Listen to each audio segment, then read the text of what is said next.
Art Against Mental Illness. Hi everyone, so it's April and I'm out in the Scottish countryside, as is my favourite daily activity, noticing a few things. Firstly, I'm walking on a fairly open path, heading in the general directions of the Highlands, and it's a day with all the weather. The sun is shining right now, but it's fairly breezy and there's a lot of weather in the sky. There's lots of clouds and some of them are pretty ominous. And although I'm in a big blue hole at the moment, there's a bit of snow on top of the mountains, the bits that I can see, but ultimately that is a noise. There's an oyster catcher. It's a type of wading bird. We get a lot of them around here. I never quite understood why, but there you go. Yeah, I can see some huge clouds. In fact, I can just see so much sky and so much land, not being surrounded by buildings or trees so much.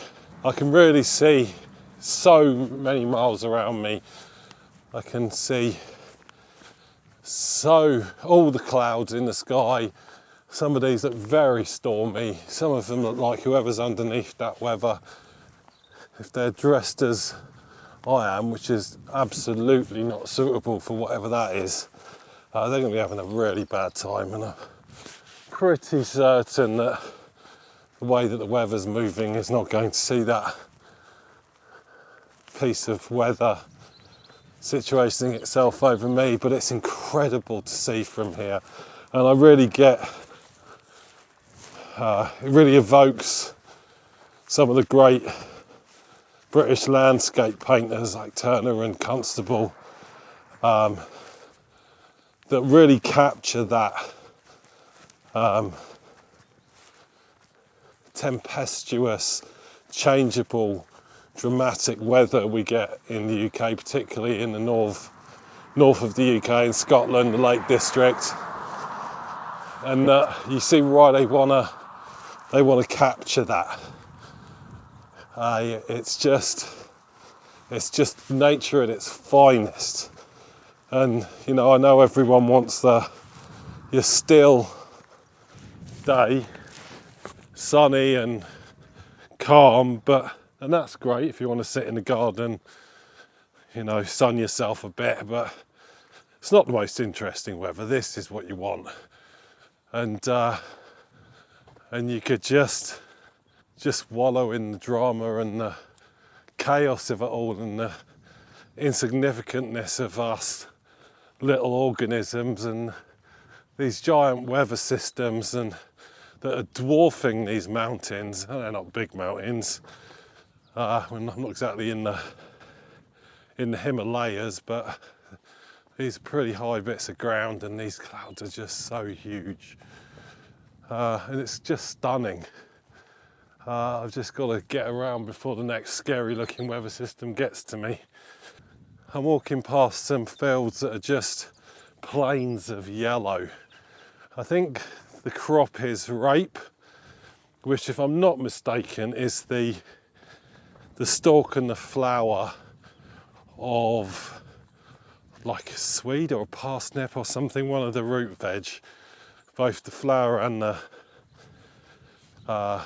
tuber itself are used.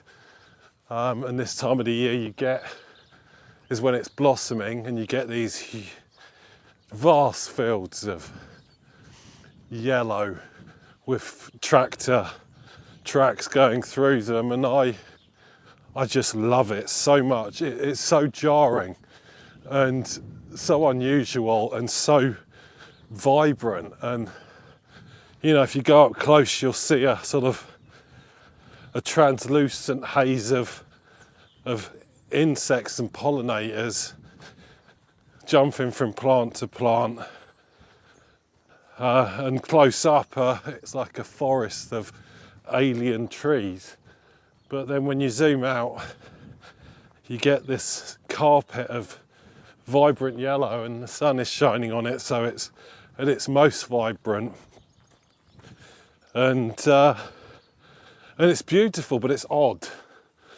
And because it's not natural. The plants are natural, but the way that they're clustered and uniformly distributed most definitely is not. None of these crops would ever have grown in big fields like this. This is a man-made, fundamentally artificial situation that exists for all the obvious reasons, and is how us humans continue to feed ourselves. It's not the most amazing for the environment, but I could think of worse things to put in that field. And sometimes I look at it and I think, well, it's a little bit depressing. Should this not all be, natural meadows and woodlands and so on? That's what would be there if the farmers weren't farming it. And I think that's true to an extent, but from an artist's perspective, it's just so interesting because it's so jarring. It's all these geometric shapes, particularly the tractor trails that go through them, are absolutely straight. And you don't find straight lines in nature. Every time you find a straight line, you know a human's been there. And these things are crossed with these straight lines, and it's just so spectacular. It's really, I think most people don't even notice it, but for me it's just so interesting. And you've got these organic outpourings of nature, trees and hedges and scrubland and stuff that all take a very chaotic shape, and even at a distance you can see the texture. And with these fields, it's almost completely uniform. And that juxtapositioning really tweaks my artist sensibility. I've just got a better view of the mountains, and there's a lot of snow up there. So it's, as I said, what we're on mid-April. Central Scotland, there's quite a lot of snow on the very tips of the mountain there, and it really is quite something now that the clouds have shifted themselves. So that snow probably came down in the last few hours, whereas where I'm stood at the moment, I'm walking down a road, quiet backcountry road, and yeah, it feels like spring right now. Whereas half an hour ago when I first started out walking, I was thinking, oh, this wasn't a good idea, I'm wearing the wrong clothes, I've got shorts on or whatever, I'm going to get rained on and it's going to be miserable. But now it just looks beautiful, and that's what the weather is like in this country. Some people moan about it, and sometimes for good reason, but I love the fact that we get all the weather.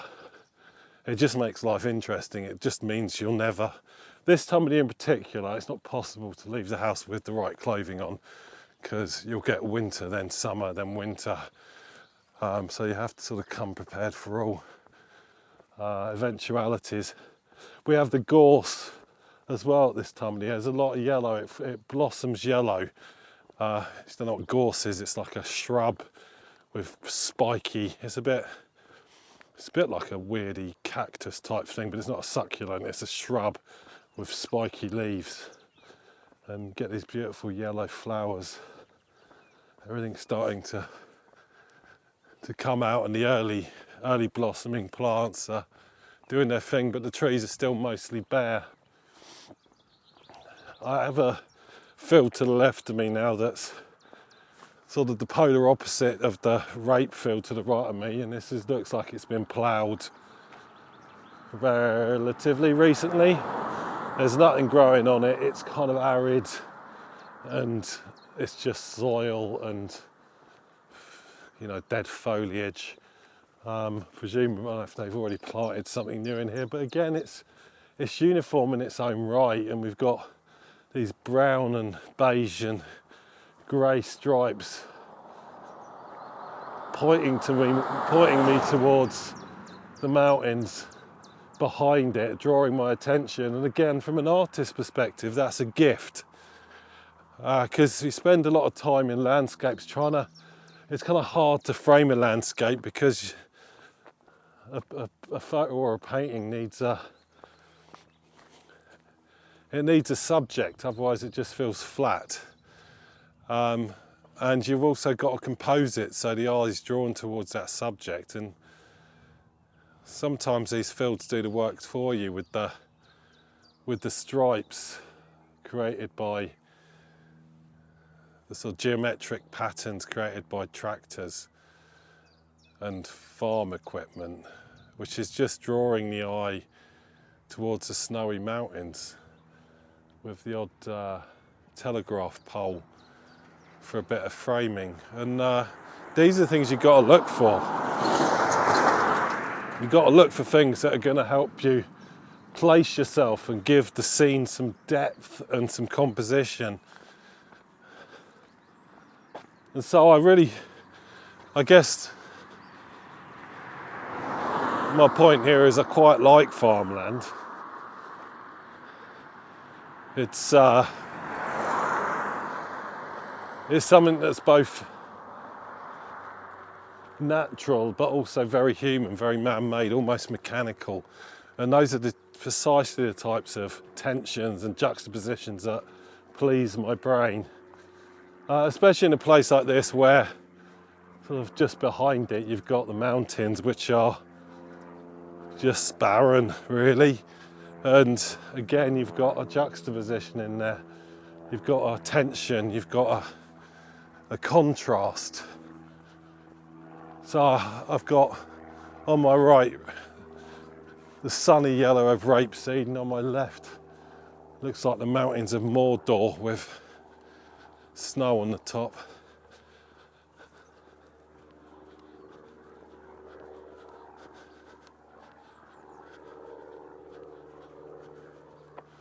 And there's a plane you might be able to hear overhead that will probably eject some parachutists shortly, since that's what these planes around here do.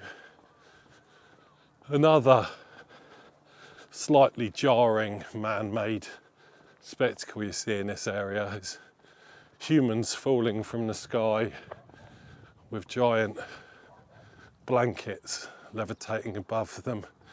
It's always quite terrifying to watch them jump out of the plane. So yeah, I like spring, and feeling quite hopeful for a change, and enjoying the renewal I see around me, and looking forward to more to come. Maybe I'll paint some landscapes this year. Maybe I won't. Who the hell knows? That's all I got for now. Enjoy whatever weather the world has given you, and I'll see you soon. Art Against Mental Illness.